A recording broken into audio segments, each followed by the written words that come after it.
Hello, all. Welcome to Honk and Tap Podcast, episode 214. Stay glassy. I'm your host, Bill Dean. I'm here with my two co-hosts and a special guest. We got Steve Schwim and Mr. Sam Wu, who's behind the glass tonight. It's still a little loud in my ear. He says he's doing everything to make this seamless. But I'm showing you who's number one. I'm showing you who's number one right now. Number one. I think it's a great fade out. Good job. Great fade out. Yeah. You can find us on Twitter, Instagram, Facebook, YouTube, Apple, and Google Podcasts, Spotify, and iHeartRadio. Why is it normally like this?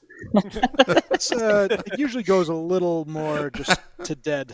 But Twitter, Instagram, Facebook, YouTube, and Apple and Google Podcasts. You can find us as there. Gentlemen.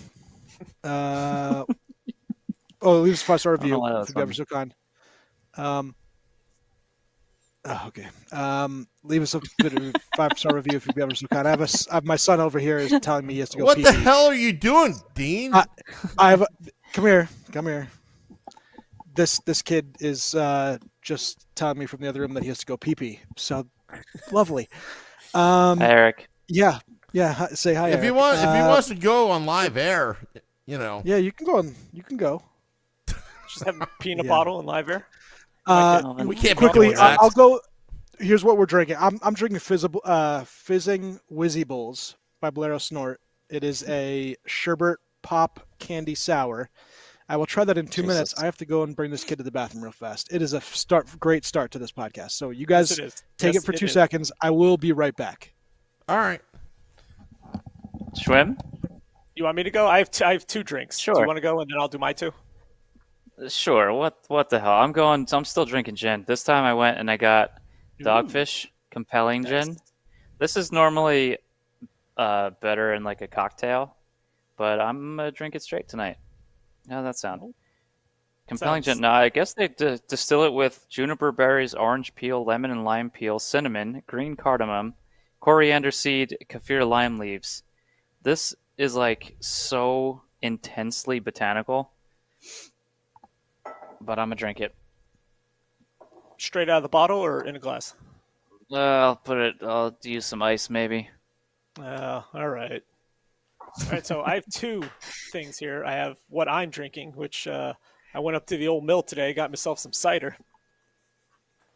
Burnt You went Mills, to a that mill? is. Oh, did you actually go and get it? No, No. I don't have time for that. Yeah, I didn't So think this is so. a black cherry and vanilla cider, which I think I had there when we went there. I think I had this one. It's called General George.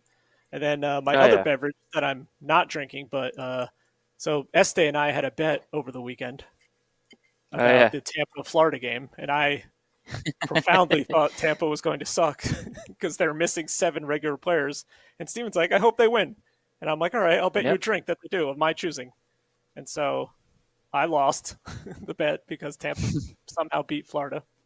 And so I got Steven a bottle of Italian gin.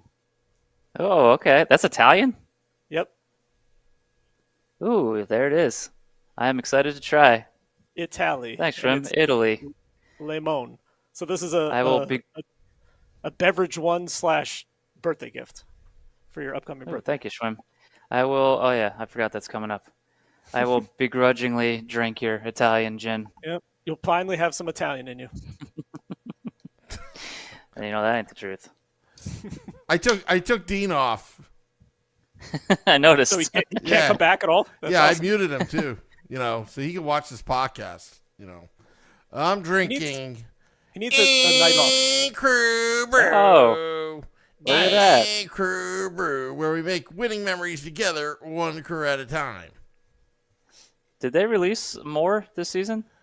There's a new batch released. It's the distribution that I'm concerned about. But dang.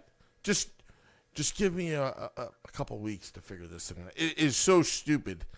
I'll tell you off air. Should we let Billy Dean back on? Sure, let's let him back on. I wonder do we know if he's back? Oh, there he is. He's back. We'll let the host back in. Why not? So I'll leave the whole hunk of shit. Yeah, parenting. It's one of the fun joys in life, potty training, especially when your kid doesn't want to go to bed when he's supposed to. Yeah, so I'm sure you guys announced your beers and all the fun stuff that goes with that. I'm drinking gin. Oh, yeah, that's true. Gin. This is number Again. 7? Is it 7? No, it can't be 7. Hendrix times. You're at 6. So 3 Hendrix, Nole. Did I have another one? Yeah, 47. Yeah, I think this is 6. Okay, Did you see which 6. one it is? No. Which one? Oh, Dogfish. well, I mean, you can't go wrong with that one. All right, let's go to Sunset Hat for today's episode. Here's our weekly snapshot. There was some what? Weekly snapshot. Our Choking weekly on your own snapshot. rage here. You don't like that one? What the hell is a weekly snapshot? Well, like a snapshot of what's happening in the league, a snapshot, a photo snapshot, but a snapshot in hockey is an actual type Yeah. of shot. It's a play on words. So it's a good play on words there. I thought I've been doing this for 214 episodes now. I'm just busting your balls. That's what I'm doing. Well, Sam, it's good that you were on here because I did want to talk to a Devils fan and someone who obviously is endowed when it comes to the Devils. Endowed. Yeah, Look well at you, endowed. Sam. Good for you. Obviously, the big news this past week. One Jack Hughes injury. It happens obviously at a team dinner, ran by a Barstool employee, or he was at least invited. So immediately that was probably a red flag. But obviously the cut hand out 6 to 8 weeks. It is a bad injury. But my question to you is: this a glasses half full injury or glasses half empty injury? Are you trying to be punny with me? You know what I'm capable of, Dean. I do know what you're capable of. A glasses. All right, break I glasses want to based on set the empty. record straight here. All right, number one, sources telling me that it's just a coincidence that Frank the Tank and the Devils were at the same restaurant at the same time. They invited him over. Yeah, and as soon as news hit, it was kind of a great way for Barstool, in their infinite wisdom, to get in the hockey landscape. Yeah. to publicize that. So, I think again, that's that. I wouldn't think that the New Jersey Devils organization would do something like this, like a team dinner with Barstool. Well, on the Woo report, when all this thing went down and on the morning Woo, I was actually mad because originally the way the press put it out there, Knives, right? Yeah. Well, they didn't say knives. See, people like to make stuff up on social media. I'm one of them, but but people like to make stuff up on social media. So everyone just assume, and you know what happens when you assume? You make an ass out of you and me. Yeah, Yep. so that's you make an asshole out of yourself. Yeah, You and me. Shrimp, isn't that how it goes? I'm pretty sure. When you It's assume kinda you like, make an asshole out of yourself. yeah, make like a tree and get out of here. yeah, Yeah, same phrase, yeah. same school of phrasing. So so when the story came out, it's like you have to be careful because you're live. You're kind of like 15 minutes after it broke, you're talking about it. But some of the stories, this is what I said on the podcast. What I didn't like about it was I don't want to find out from reporters what actually happened. I want to find out from the team itself. And it was so vague. It's your typical press release from the PR people, trying to, whatever. And it's like, for something like this, I don't need to know the medical details. I need to know what exactly happened. Yeah. Because what happens is you start to speculate. Oh, it was knives. Oh, it was Palat that pushed him into that glass. Who knows what it is? All right? It could be something so embarrassing that they don't want everybody to know, though, also. Yeah, or he was drunk, okay? Ryan Novozinski, good friend of the Let's Go Devils podcast, NJ.com reporter, I mean, this is what these reporters actually were doing. They were calling Chicago Cut, the restaurant, right? Yeah. Finding out there was any some of the stuff that. Go ahead. I would say quickly on that, the Chicago Cut thing. Apparently, there's been a bunch of Devils fans leaving reviews of this place online. Some, very good ones, some not so nice ones, and just basically, filleting this restaurant.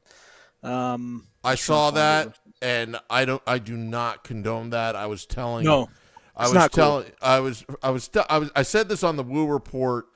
Not that I'm shameless plugging on Hockey on Tap, but I said this on the Woo Report earlier. I said, first off, it's bad juju. It's bad karma. The hockey gods will get us if we do something like that. Chicago Cut, the restaurant, they got to eat too. No pun intended. They got to make a living. All right, so you're leaving these bad reviews. They may be funny on Yelp and all that kind of stuff, but it actually hurts their business, and it had nothing to do with whatever. And I again just stay away from that stuff. It's not good karma for the team. It's a bad look. I totally agree. I like to joke around, but right now it's whatever. Secondly, when Ryan Novozinski, you got to think reporters that are calling this restaurant. Okay, they're probably like, oh, you got to be kidding me.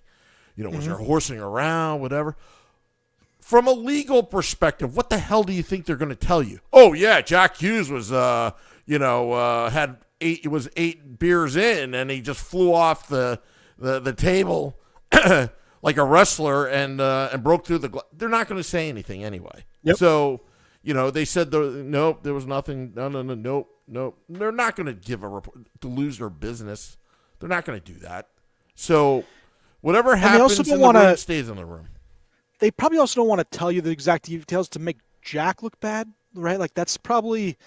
They don't want to, just shit on this guy, hey, he was goofing off and he did this and this and he got hurt himself. Like they probably just want to keep as quiet as possible, let, other people tell you what happened, and that's kind of the deal. So listen, it's unfortunate. What actually did he do? Did he just slice off a part of his finger? Did he just cut his hand? What actually cut? I'm assuming he severed tendons and he had surgery on his finger. Sam, I think you had heard immediately, right? I forget if you had heard what it was, but what I had seen was he was leaning against a piece of glass where there was a table or something. The glass broke. His hand went through, and his pinky was what got cut. And I'm guessing it cut obviously something more than just skin because he's out 6 to 8 weeks, had to have surgery. So, but it's his pinky people realize to the higher part of his hand. I don't think people realize how easy it is to severely damage your fingers with sharp objects. So it's not like it was major impact. It could have just been, something like a freak accident where he wasn't in conversation with somebody, not looking, just goes to put his hand down on the table, leans back, and there just happens to be a glass there. And then, and the glass will, especially if it's any of your fingers, the tendons are literally right there, and it needs to be surgically repaired if you end up severing those. So apparently he could have been much worse too. He just missed having, something where he either lost, ability to move, different, functions of his hand. Could have been really, really bad. And he got the PT is still going to be lucky. That's going to be bitch. Those surgeries are, the healing process is a pain in the ass, and the rehab to get everything going back to the way that it was normally, and especially for your hands. And I don't know, I think you can actually, if you're going to lose a finger, the pinky's the one to lose. Do you know? I don't know that. I don't know much details except for the fact that it was a finger that surgery was performed on. Heard it was the pinky. Pinky. I don't know the severity, but I think that didn't they say, or is that just on your foot?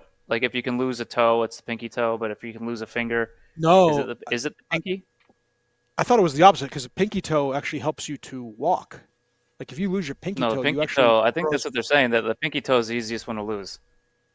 I read it the other way. Sure. Pinky toe, if you have it lobbed off, you actually can. Might be worth a Google. Walk. Let's have a look. This is what we're researching on Hockey on Tap. Do your research. What's the easiest toe to lose? I don't know how to spell toe. Yeah, so you can walk without your pinky toe. It affects your balance and gait, making you less pinky stable. toe. The easiest toe to lose is likely the pinky toe. It contributes the least to the foot's function. provides stability and acts as an outrigger for your foot. So losing it can make movement less efficient and may require adjustments. Well, I don't agree with your diagnostic because That's Google just is Google telling AI. me differently. Google AI is telling me the pinky toe is because it contributes the least to the foot's function, and people can adapt to its loss with minimal long-term impact or walking or daily activities. It has minimal functional impact. It provides some balance. People who have lost or were born without pinky toe can generally perform daily activities and adapt with little long-term difficulty. According to Quora, Quora. You heard it here first. Whatever that website is. It makes you less efficient. Steps will be slightly smaller, and balance will be a little more difficult. But you can walk. Interesting. This is Hockey on Tap, by the way. All about hockey. It is just. It's a shame because obviously this kid continually gets the injury bug moniker, and obviously this might not have been his fault. It's not something like a soft tissue injury where he tears a hamstring or something like that, but it's the label's on there for good reason, and it's just another ding to a very young promising career that just can't seem to move forward. Time out here. Jack Hughes was drafted in 2019. He had the unfortunate, start to his career where COVID hit. Shutdowns, protocols. He had a really rough start to his, NHL career. No pun intended, because Lindy Ruff eventually became the coach. Again, I think some of it's validated, some of it's not. This one is just a freak accident. It could have happened to any of us. So to say that, he's injured. Look, he is fragile. The shoulders I'm worried about because it seems like it's a family thing. He's had pretty substantial injuries in every season he's played. Yeah. If I'm not mistaken, right? Yeah. So this is a freak accident, but I feel like the ones who have, I'll take somebody, Bo Bennett, for example. I mean, everybody knows about Bo Bennett's injuries. He's on social media all the time joking about them. Yep. He's pretty funny about it. But this is exactly what he dealt with. I'm pretty sure he had a Dan Boyle-esque injury, Schwim, where the skate, in the locker, the skate fell on his wrist. Something along those lines is just dumb bad luck. And hopefully, Sam, this isn't, you see a guy who just happens to just figure out ways to injure himself on the regular, and then you have this thrown in it. So it's just like this bad luck karma of injuries that are just going to find this player. Hopefully it's not, because he's still young. He's still got a long career ahead of him, but young players who start this injured and now just bad luck injuries on top of it, I don't ever see them turn it around and just all of a sudden have some longevity, unless anybody else can figure out an example off the top of your head. Here's the list of all the injuries he's had since he entered the league where it required an injured reserve stint. 2019, 11/30, this is just after Thanksgiving, the lower body. He went on IR. He was just a child. He was a child. All right, okay, hold on. It's going to keep adding up here, bud. The day after New Year's, 1/2/2020, same season, an upper body injury. They actually thought that was the concussion. Next season, 2021. He was a child. Shoulder. Then he had the COVID health protocols. Then he had the knee in 2022. He had the upper body in 23. He had a shoulder in 23. He had an upper body in 24. Both these thought concussions. Whoa. Just remember, there were a couple cheap shots. Seattle Kraken. Okay. And he was a child back then. Once you get a concussion, you are more prone to get more concussions. So I actually don't. Speaking of concussions, I can't see. I think Filipino needs to just throw in the towel at this point. Well, we could talk about him. That guy, I loved him, and his brain is scrambled eggs, and it just can't be continually someone in his own family or in his inner circle needs to be like, you're gonna kill yourself, right? You can't. Yeah. It just after a while. I know concussion syndrome. It sucks ass. It's one of the worst things that I've dealt with, that I've seen other people deal with, and you can't continue to subject yourself to these big rocking hits. Guys like Tom Wilson will always be predators, and he went out and had a predatory hit on a kid that wasn't paying attention, but also shouldn't have been playing because his head's so fragile. And that's just one of those things. So listen, 2024, he had the upper body. 2, they thought, concussions. He had the shoulder in 25, and now the finger in 25. Like it sucks because Jack Hughes, as an American fan, I want him in the Olympics doing well because he. As a hockey fan, you want him playing. Yeah, he gives the U.S. a better exciting. chance to win. Yeah, and it's fun to beat the Devils with Hughes in the lineup. It is, as a Ranger fan. I don't want to. I hate him because he's a Devil, but it's still fun to play against someone like that who is so dynamic. It's like Crosby. I hated him in the beginning. Now, as I get older, I'm respecting the guy. He's awesome, but like you can still hate the player in the moment but want this guy to be there for his team because it makes it that much more fun for ice hockey. But it sucks because he gets this moniker now, and it's hard to shake that kind of thing as you continually get more and more injuries like this as it piles up, whether it's fluke or not. Yeah, the fluke just kind of adds fuel to the fire with this injury stuff because for the example I gave was Bo Bennett, and he's just like somehow these guys just find ways to be injured, even if it's like freak accidents.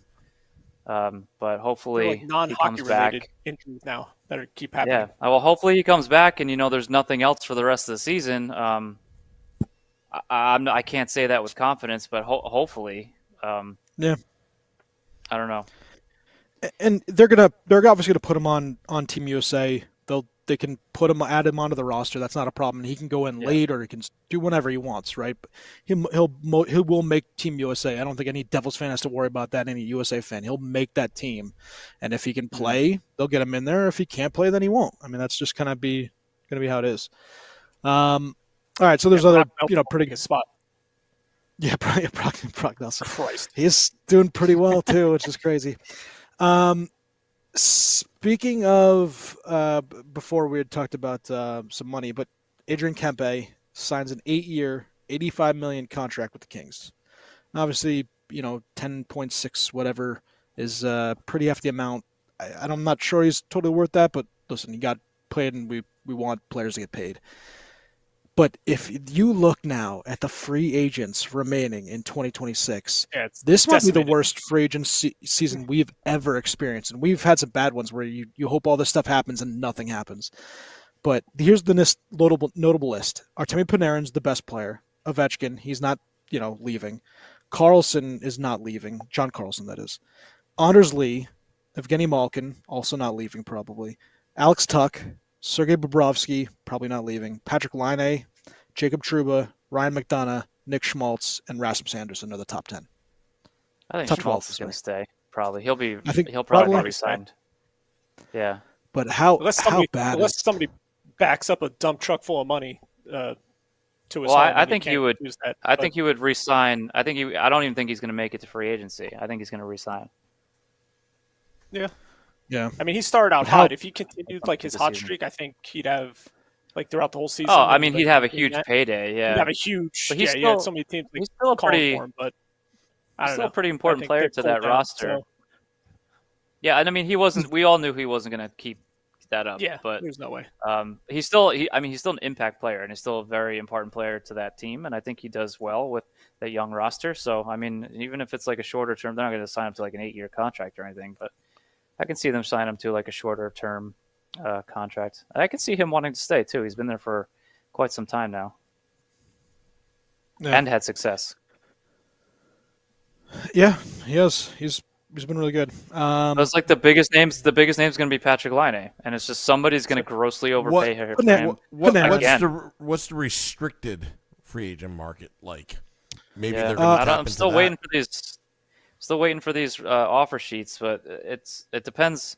It depends, Sam, because the amount of compensation you have to give for one of these offer sheets. I mean, St. Louis made out okay because Holloway and Broberg, they weren't. I mean, it's the term, or is it the money, or what is it?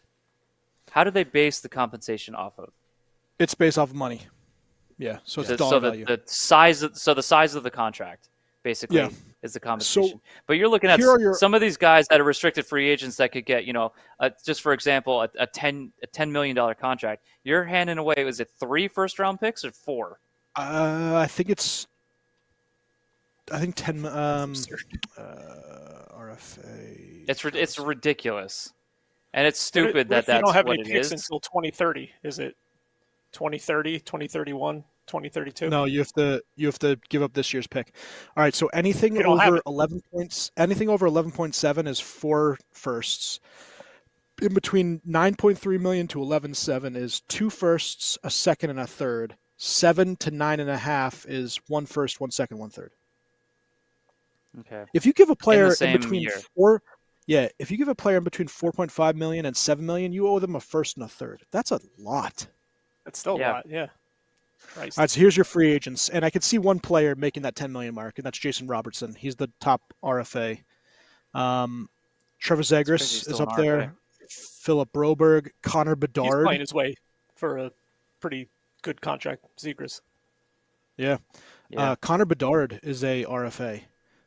Leo Carlson, Simon Nemec, Matthias Michelli, JJ Moser, Kirby Doc, Fedotov, Perfetti, Fantilli, Barrett Hayton, Jamie Drysdale, Dylan Holloway, Sillinger, Schneider, Chinikov, Conrad Michael, Juracek, Cutter Gauthier. Now some of these are, your first start RFA, so you don't. It's a lot harder to get someone on a ELC on those. Get someone on a contract on those ELCs, the ones that are just expiring ELCs. But some of these other guys who've been here longer, it's like Nick Robertson would be a prime example of a guy you could send an offer sheet to. Zach Benson. It's crazy. He's an RFA. Yeah, finally. Because that contract was he was in line for a major payday, and it seemed like he took a shorter term contract to cash in more later, and I think it's going to work against him. I don't think he's going to get as much or as you much. You don't think Jason Robertson's going to get as much? Would have. Not as much as he would have. Was it 3 years ago now? He would have got. He should have got when he was a. It was a two consecutive seasons of 40 goals. I still think he's getting 8 years and probably close to 10. I think it's close. It's got to be close to the same deal that what's his name just got with the Kings. Can Dallas afford that? 10-6? I don't know. Maybe it's the equivalent, I should say, because obviously cap in LA is different than cap in Dallas. There's no cap. Or no, I'm sorry, no tax. No tax. No tax. Yeah, it's interesting. Yeah, I think he gets paid a shit ton. I like him a lot. Matt Junio was talking about Panarin and his bald head. Here is quickly, because obviously Artemi Panarin, one of the free agents free agents we just talked about. Here are his stats, and I think this is pretty good. With hair, 14 games played, 2 goals, 5 assists, a -5 rating. Without hair, bald, shaven, 4 games, 3 goals, 6 assists, 9 points, +4 rating. So he should stay bald. And really, they should shave all the Rangers' heads. I think that would be a fantastic idea. When they're at home. Wait, no, just all together. They cannot score goals at home. Yeah, they cannot. And we talked about this on our text thread with the Lesko Devils guys. But those jerseys, that view of the game between Detroit and Rangers yesterday, where they wore their 100-year anniversary jerseys, both teams, both colors. It's like two home Detroit was wearing the red. Yep. Awesome. Detroit was wearing red. Rangers wearing that light blue. They have to do this more often. And I understand there's not, you can't put, Penguins and Boston Bruins in the same color jerseys, right? That just won't work. Unless like one does black and the other does yellow or something like that, just so you have you could do that. colors. Yeah. But like, I think that'd be but pretty that would, cool I to think see. the yellow is not a traditional home, is what I'm saying, right? That's more of a third jersey. You could do that, but I'm saying traditional homes. Yeah. Traditional homes, you could do other. You could do the Penguins wearing black and the Rangers wearing blue. You could do. Yeah, maybe it's a little off a little bit, but that's where you should see more of that same thing happen in other games where there's a little more discrepancy with the jerseys. So, but that the photo of everybody on the ice at the those benches, not benches clearing because it was game over, but kind of a large gathering of players, and you have I think it was Edmonds, a couple players from the Rangers on the ice, and guys just like jamming their those old school gloves, that old school leather gloves into like players' faces. Completely loved that scene, and I thought it was a cool thing for hockey. I gotta say though, if the reason for that brawl was simply because the puck was shot into an empty net, that is the dumbest reason for a bench clearing brawl I've ever seen in my entire life. Ever. Listen, I know people don't. Stupid. Goalies hate that though. All goalies hate that. Yeah, but right? it was an empty net. It was an empty net. But it wasn't a shot on a goalie. It was after the buzzer. The game was over. If you're ripping a friggin' howitzer and the goalie's in net and the period's over or the game's over, okay, that I understand. If you're shooting it at somebody, there's literally nobody in the net, and he's just like coasting in there. The horn goes off, and he doesn't hammer it into the empty net. He just kind of like deposits it there, and then all of a sudden everybody's pissed off. NHL players don't like it. I mean, that's the dumbest thing I've ever heard. Well, it's dumb, but it's one of those things that all goalies hate it. But the goalie wasn't even in the net, and even if the buzzer didn't go off, it's not his stat. Like it's not a blemish on his record. No matter how you want to frame it, he should be suspended. Listen, it was one of those things where he was probably frustrated at how the game went, and that was just a NHL Rule 70.10. Automatic 10-game suspension for the first player who leaves the players or penalty bench to start an altercation. Quick should be suspended. That's during play. That's so you're saying that once the buzzer hits, you can clear the benches and brawl, and they should do that. I think that'd be more entertaining. At the end of the game, then that's the loophole. Then that's the loophole. Brawl. It has happened before. I mean, you see scrums after the game is when all the players are kind of getting on the rink, and then you see but no, I mean that one was like a pile. So that you don't see too often, but you will see like altercations after the game ends when because that's what happens. The buzzer goes off, everybody jumps onto the ice. So after the fact, I guess it's difficult to say that, but I can't think of. I think it was Eric Goddard jumped the bench for the Penguins. I don't know that, but I think David Clarkson. I think but we're talking about a bench clear. It's been a very long time. I remember Devils Rangers in the playoffs in early '90s. It was a bench clearing brawl. That was probably the last time. Had to have been the '90s because I think that's what stopped it all. Yeah. Scott Stevens. I think he threw somebody into the bench or something. It was wild. I think it took like 8-10 minutes for that brawl. What year was it when the coach threw the bench on the ice? That was 99. Fatorik. That was 99? Yeah. Robbie Fatorik. A lot older than that. And it almost hit Rafalski's head. The bench too. Yeah, it just barely cleared his head. That was one of the questions I think I asked him when we interviewed Brian Rafalski. It's like, did you know that if you're any taller, so. But I mean, for me personally, I'm probably in the minority here, but I miss those days. I really miss the drama of those days, the bench clearing brawls. I miss parts of those days. I don't miss like third and fourth liners being utterly useless besides the stage stuff. Sock'em robots. Yeah, the staged fights I'm not a fan of. Steve is right though. Some of those lines. We haven't had a good goalie fight in a while. Yeah, we haven't. Yeah, but some of those lines back in like the '90s and those fourth line plugs was literally just three goons waiting to just have their time in the sin bin. That's all it was. Yeah. The third line is where you hid your penalty killers. The fourth line, barely made it on the ice unless they were going to fight somebody, and then you just rolled your top two lines, and that was it.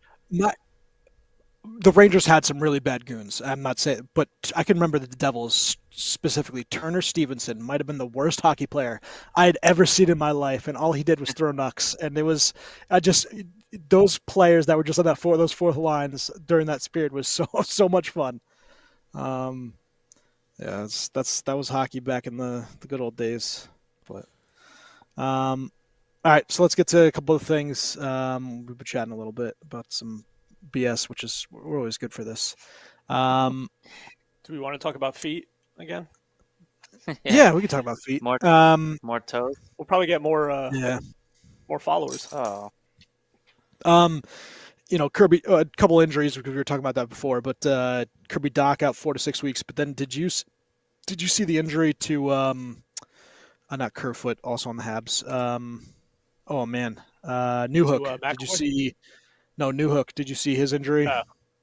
Kind of, collided with skates heading into the boards, and his foot was Gumby. It was just bent off the side. He had no ankle, and it's one of those. Cam Scatterbo. Yeah, it was. Oof. Pretty gross. And Nick Foligno's out. Or sorry, was it Nick Foligno or was it? It was Foligno's out for a couple weeks with a hand injury. I think he broke some bones in his hand. McAvoy getting hit in the mouth with the puck. Do you see that where his tooth just flies out after he gets hit? Yep. Just a lot of injuries. What was that? You see his face cut like immediately. You see his tooth flying out, but then you see the gash on his face also. Yeah, the gash on his face. Yeah, it was bad. I didn't want to see that. Yeah, no bueno. Let's do our fun stats things because it's always a good time to go through. Obviously, Nate Dogg with 33 points in 19 games. He is a beast, plus 19. McDavid out of the doldrums now with 30 points. Celebrini 27, Bedard 26, Carlson 26. And the three kids are still standing in there. Connor Bedard, it is good to see him doing well. We do like him as a player. We don't like the team he's on, but it's good to see a number 1 overall pick. Living up to the hype. Yeah. Yeah. Finally. Kel McCarr leading all defensemen in points with 25. And who else did you see as a D? Morrissey was doing pretty well, 19 points in 16 games. Let's do our fabulous plus minus. Obviously, Nate Dogg, McCarr, Lehkonen, Neckass. We have a new champion. The top 4 in plus minus. We do have a new champion. Shrimp. Nice. So Shrimp's seeing this, I guess. It's actually a tie for champion with Mackenzie Weegar at minus 16. Who is the other minus 16 player in the league right now? Is it a Lightning? It is not. It is a Edmonton Oiler. Someone I thought was going to get 50 goals this season. Well, 40 goals. Somebody on the Lightning who's pretty close, but not at. There's a close Lightning. Is it Hyman? But yeah, no, it's I know it is. Yeah. Oh, Mangiapane. Yeah, minus 16. I love it. I freaking love it. Steven, what might be more Tampa tonight. Lightning is minus 12? Which Tampa is it? Is it Kucherov? No. On the same line, though. Same line, yeah. Point? Yep. Minus 12. Nice. There's another minus 2 last night. There was a stat. It was talked about expected goals and then how much they have actually, achieved those expected goals. Of all the lines that have played at least 100 minutes with each other, Tampa's line of Point, Kucherov, and Gensel was the 5th worst in the NHL. That's pretty bad in terms of expected goals and goals produced. Yeah, they've been extremely awful. Snake bitten right now. Braden Point's completely snake bitten right now, and 10 points. Gensel's producing. Gensel on that line is probably right now the only one really producing. Kucherov, a little bit, but not like he normally does. And Point is just like completely not doing anything right now. And training for Laugh. You can have Lafreniere. He's playing really well. You could have Lafreniere. He's playing really well. Tampa's power play is freaking abysmal, so that's not helping this situation either. So this is Shrimp's Tampa minute as usual. It sucks. Oh, I can go off on these last 2 games that they just played. Oh, I know you can. Sam, one other thing I did want to talk to you because I did see you had a Woo report about Larry Brooks who passed away earlier it was early in the weekend, before the weekend, of cancer. And I'm somewhat, obviously I follow the Rangers beat, and he had taken a leave of absence, especially from his podcast, to kind of deal with what he was dealing with, and he passes. But a pretty good number of hockey tributes from from Steve Levy and John Tortorella and Molly Walker with the Post and a couple other people, Mike Lupica and a bunch of other people, but someone who meant a lot to journalism and reporting. And I know he had obviously the beefs with whether it be Dan Boyle or John Tortorella or different players.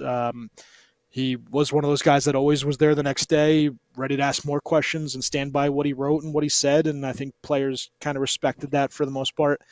But yeah, I heard what you said, some good words from yourself. Obviously he was with the Devils for a little while in their PR, right? Public relations. Yeah. Communications, VP of communications. I met him 2012 Stanley Cup Finals in the press box. And the first thing I noticed was when he typed on his laptop, it was almost like he was typing on a typewriter. So he's like totally old school journalist, 2 fingers, just like that. Yep. And you knew that he was going to be typing something brilliant. And, but he had this reputation, right? So when Nick Villano got him on the podcast the first time around, I was so nervous. Not to screw it up. I hadn't been that nervous since Cam Jansen getting him on the phone lines and patching him in. And on top of that, I was down in Florida at my parents' house. So it was a little tricky because, you're away from the studio. You're not familiar from your surroundings. And as soon as I called him, I'm like, should I call him Mr. Brooks? Should I call him Lawrence? Larry? But he was so nice over the phone. A little short, but nice. But when we got him on the second time around, it was he was just a nice guy. And I've told this story before because him and Torts, the press conferences were entertaining. And I thought maybe Torts was the same way, but he's a completely different person.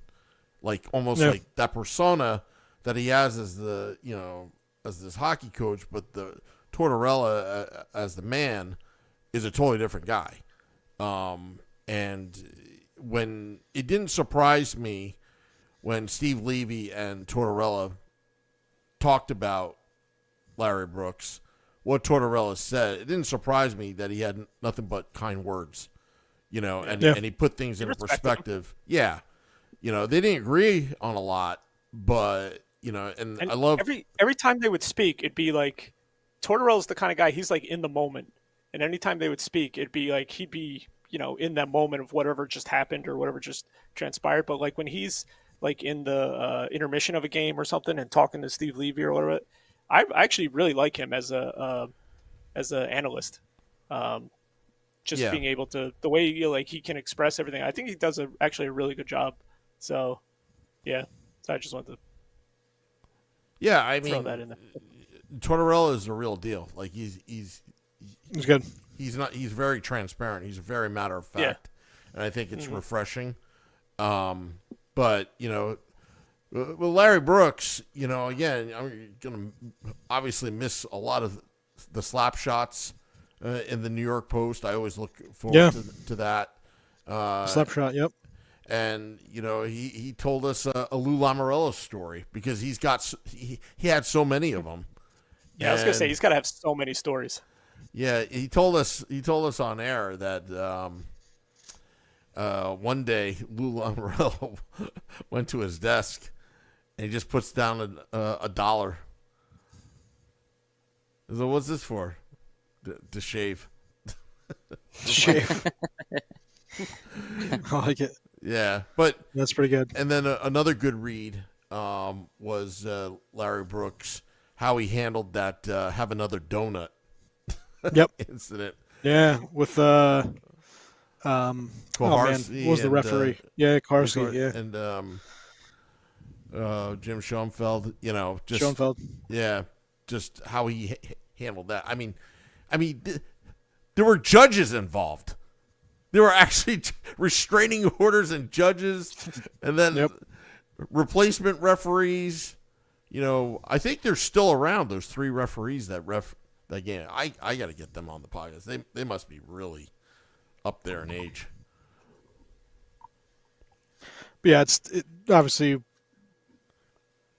is a big hole for the reporting and journalism community. So I just wanted to throw that out there. But we'll do standings and we'll get out of here quickly. Boston actually number 1 in the Atlantic right now. I don't think anyone had that on their bingo cards. Yep, losing right Carolina, now. Detroit, Montreal, Ottawa as the top 4. If someone gave you that top 4 in the beginning of the year, with no Tampa, Florida, no Toronto, no Florida, Toronto, as the next 3 after that, I think we would all have been shocked. Metro, the Debs, but actually, they're doing pretty well, and we'll see who kind of steps up in the wake of Jack Hughes being out. Hurricanes, Penguins, Islanders, Rangers, Flyers. Rangers are 9-1-1 away, 1-7-1 at home, and are 7-3 in their last 10. They have actually the best record in the last, I think it was 3 weeks. So amazing. Colorado sits number 1 in the Central. Dallas, Jets, Blackhawks, and then Pacific. You got Kings, Ducks, Kraken, and the Knights. Any teams kind of, Can I just give a? I'm just going to give a quick stat. Oh yeah, and the Kings are. I think it's 2-1 now. One quick stat, piggybacking off of. I think it was two pocket because I wasn't on the last podcast. The one before that. Power plays numbers. Okay. Yeah. Can I just say, the Pittsburgh Penguins still currently have the lowest power play to game ratio that there is. They just played Nashville and Sweden and were out power played 4-0 in a game that they won 3-0. But that being said, Minnesota leads the league in power play opportunities. They've played one more game. Minnesota's played 20. Pittsburgh has played 19. They have 34 more power plays than the Penguins do. In one extra game, 34 more power plays. And once again, Sam, piggybacking again, I think the Devils they might be 3rd lowest, 4th lowest, so they're still there.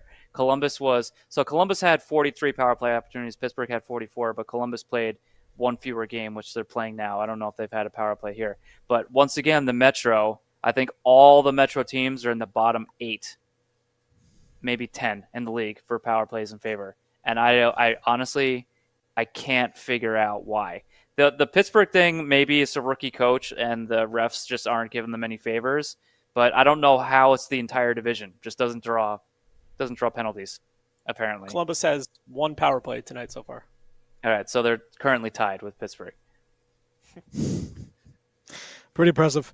Wow. Couple things while Sam gets ready to do some music. 34 more power play opportunities in one extra game. That is insanity, and we're only a quarter of the season in. Yeah, it's insane, and I want to know why. Steve, I think Crosby stopped diving, and they're no longer getting these. Yeah, it's got to be it. It's got to be it. Sam, you can hit the music. Thatcher Demko, obviously back from injury. Shane Pinto got the new deal as well. And they were talking about it. The rink in Milan for the Olympics might not be ready in time, which would be very, very funny. And they have to figure out what to do if that happens. Also, and they not can't surprising. play hockey over there.